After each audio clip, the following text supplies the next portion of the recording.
Bismillah walhamdulillah wassalatu wassalamu ala rasulillah Sayyidina Muhammadin abdillah wa ala alihi wa sahbihi wa mawala la hawla wa la quwata illa billah. Amma ba'd. Saudara-saudara sekalian yang dimuliakan Allah Subhanahu wa taala, Allah Subhanahu wa taala telah menjadikan kita umat baginda Rasulullah sallallahu alaihi wasallam, yang dimana kehidupan dari umat baginda Nabi sallallahu alaihi wasallam adalah asas atau sumber dari segala kehidupan manusia. Jika umat Rasulullah SAW ini baik, maka akan baiklah seluruh kehidupan manusia. Dan jika umat ini buruk, maka buruklah seluruh kehidupan manusia. Jadi umat Nabi SAW ini menjadi sumber dari segala kebaikan atau sumber dari segala keburukan. Bila kehidupan umat ini mengikuti daripada kehidupan baginda Rasulullah SAW, maka akan datang kebaikan dan keberkahan dalam kehidupan umat. Semua manusia ingin keselamatan, kemuliaan, kebahagiaan, kesuksesan dalam kehidupan ini. Semua manusia menginginkan perkara ini dari orang beriman ataupun orang kafir, orang Yahudi, orang Nasrani, dan lain-lain. Mereka berusaha keras untuk mendapatkan yang namanya keselamatan, kebahagiaan, kesuksesan, kemuliaan, kejayaan. Mereka melakukan pengorbanan yang besar untuk mendapatkan kehidupan yang baik itu. Namun kehidupan yang baik itu tidak akan datang kepada umat selain daripada mengikuti kehidupan baginda Rasulullah sallallahu alaihi wasallam. Saudara-saudara sekalian yang dimuliakan Allah Subhanahu wa taala, namun kebanyakan manusia hari ini membuat usaha untuk mendapatkan kesuksesan, kejayaan, kemuliaan, kebahagiaan dengan cara mengumpulkan benda-benda, cara mengumpulkan kebendaan-kebendaan. Kebanyakan mereka berpikir, jika saya punya harta yang banyak, jika saya punya kekuasaan yang tinggi, maka saya akan punya kehidupan yang baik. Namun Allah Subhanahu wa taala sudah menjelaskan kepada kita bahwa kebahagiaan, kemuliaan, keselamatan, kehidupan manusia di dunia dan di akhirat bukanlah di dalam hal-hal tersebut. Kehidupan yang baik ini hanya akan datang dalam kehidupan yang ada iman dan amal. Jadi kalau kita mau mempunyai kehidupan yang baik dan benar, maka kita harus buat usaha agar iman dan amal tertanam di dalam hati kita. Man amila sholihan min dzakarin aw untha wa huwa mu'min falanuhyiyannahu hayatan thayyibah. Maka kita wujudkan amal-amal soleh dalam kehidupan kita, baru nanti Allah Subhanahu wa taala akan datangkan kehidupan yang baik kepada kita. Jika seseorang membuat usaha untuk mendapatkan kebahagiaan, untuk mendapatkan kemuliaan, untuk mendapatkan kesuksesan dengan cara mengumpulkan benda-benda, maka orang ini terancam mendapatkan musibah. Musibah apa? Musibah penyakit takut mati. Orang ini akan berusaha siang dan malam agar malaikat maut tidak datang kepada dirinya. Contohnya seperti di lapangan terbang hari ini, sebelum masuk pesawat, maka penumpang pesawat akan diteliti terlebih dahulu barang-barangnya, karena dikhawatirkan akan membawa bom misalnya. Kalau benar bawa bom, bisa mematikan semua. Mereka dihantui perasaan takut mati, padahal nanti pun mereka akan mati juga. Baginda Nabi sallallahu alaihi wasallam telah memberikan satu jalan yang jika ditempuh jalan itu, maka kita akan menyambut mati dengan gembira, bukan dengan ketakutan. Melalui jalan yang dicontohkan dan ditempuh oleh baginda Rasulullah sallallahu alaihi wasallam akan membuat kita tidak takut kepada mati lagi.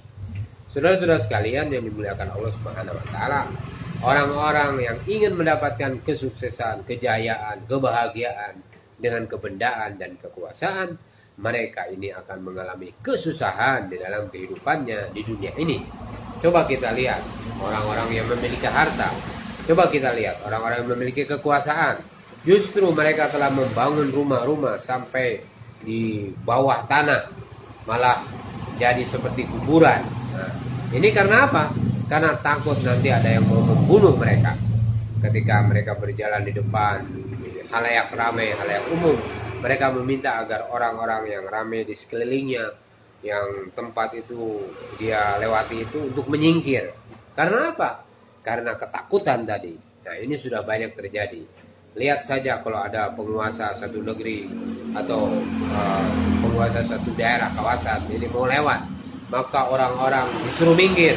Begitulah keadaan umat hari ini. Jika agama sudah keluar dari dalam diri, maka kelakuannya akan menjadi seperti anjing gila. Anjing gila ini kalau sudah lepas keluar dari rumahnya, maka orang-orang akan bilang, minggir, minggir. Nah, jangan ada yang mendekat, awas, ada anjing gila. Nah, saudara-saudara sekalian, melihat ada anjing gila, maka tidak ada yang berani mendekat. Nah, begitulah yang terjadi pada umat hari ini ketika agama sudah keluar dari kehidupan mereka. Nah, ini kehidupan yang ada dalam umat tanpa agama menjadi seperti anjing gila, membuat orang ketakutan dan tidak ada yang mau mendekat, merasa tidak aman kalau dekat-dekat dengan dia. Bukankah ini yang terjadi sekarang, saudara-saudara sekalian? Umat saling bermusuhan, saling mencaci, saling menyakiti satu sama lain, saling sikut antara teman sendiri, membuat orang tidak ada yang mau mendekat. Lalu bagaimana membuat agama ini untuk dapat wujud lagi di dalam kehidupan umat? Maka tidak ada jalan lain selain mengikuti usaha yang dilakukan oleh Nabi Sallallahu Alaihi Wasallam kepada sahabat radhiyallahu anhu agar mereka mendapatkan agama. Usaha inilah yang sedang kita lakukan sekarang. Usaha yang kita ingin bangkitkan di masa ini. Atas perkara inilah kita berkumpul di sini, saudara-saudara sekalian. Atas perkara inilah kita duduk di sini, berpikir malam ini, memikirkan bagaimana agama bisa wujud dalam diri kita, dalam diri umat. Kalau orang yang sudah kena penyakit takut mati, maka orang-orang ini akan memahami agama dengan keliru, dengan pemikiran yang aneh-aneh. Ada orang memelihara anjing, tidurnya sama anjing, mau makan sama si anjing, bahkan waktu ke WC pun membawa anjing. Lalu ada seorang ulama mendatanginya berkata, kamu ini setiap saat dengan anjing, kemana-mana pun dengan anjing, mengapa kamu begitu? Maka orang ini bilang, kalau ada anjing, maka malaikat-malaikat tidak datang, katanya. Dia bilang, saya bawa anjing kemana-mana agar malaikat maut juga tidak datang, katanya. Inilah kebodohan. Kenapa saudara-saudara sekalian kebodohan ini datang dalam kehidupan kita? Jauh dari agama. Maka ulama ini katakan, malaikat maut akan datang kepada kamu dan kepada anjing kamu. Tidak akan ada yang bisa menahannya. Maka janganlah kita berusaha untuk lari dari kematian. Namun yang harus kita lakukan adalah membuat usaha yang membuat kita menunggu-nunggu kematian dengan bahagia dan kerinduan.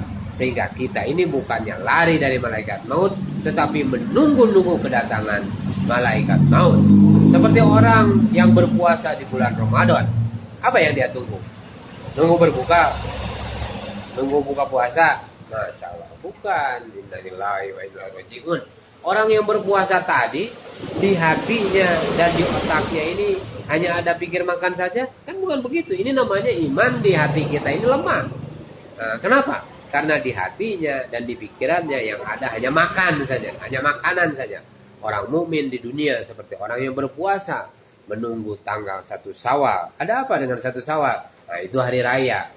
Di bulan Ramadan ada orang yang berdebat. Bulan Ramadan ini ada 30 hari, ada yang 29 hari.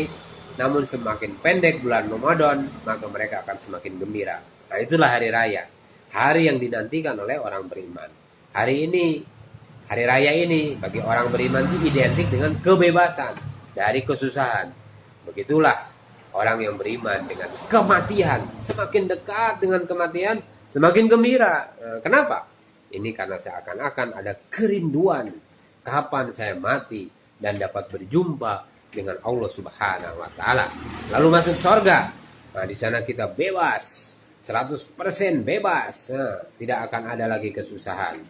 Kalau sudah datang 1 Syawal, maka puasa saja haram. Nah, inilah hari untuk makan, minum, untuk berbahagia. Tidak boleh berpuasa. Maka begitulah orang yang mati dalam keadaan beriman, seperti orang yang bebas. Bebas sesuka hatinya, seperti hari raya. Pada waktu itulah dia bebas untuk tidur. Tidur senyenyak-nyenyaknya tidur. Sampai-sampai malaikat datang dan berkata, tidurlah kamu dengan tidur yang nyenyak selayaknya pengantin baru. Pada hari pertama tidurnya pengantin baru ini, tidak ada yang berani membangunkan selain orang yang dicintainya, yaitu suami atau istrinya sendiri. Begitu juga orang mukmin tidur di kubur, tidak ada yang berani membangunkan selain Allah Subhanahu wa Ta'ala yang membangunkan. Saudara-saudara sekalian, maka mari kita pikirkan agar bagaimana agama dapat masuk ke dalam hati kita. Nah, mudah-mudahan Allah Subhanahu wa Ta'ala masukkan iman ke dalam hati kita sehingga merubah amal-amal kebaikan datang dalam diri kita, sehingga kita siap untuk menerima kematian sebelum kematian itu datang kepada kita. Subhanallah bihamdihi, subhanakallahumma wa bihamdika, asyhadu an la ilaha illa anta, astaghfiruka wa atubu ilaik.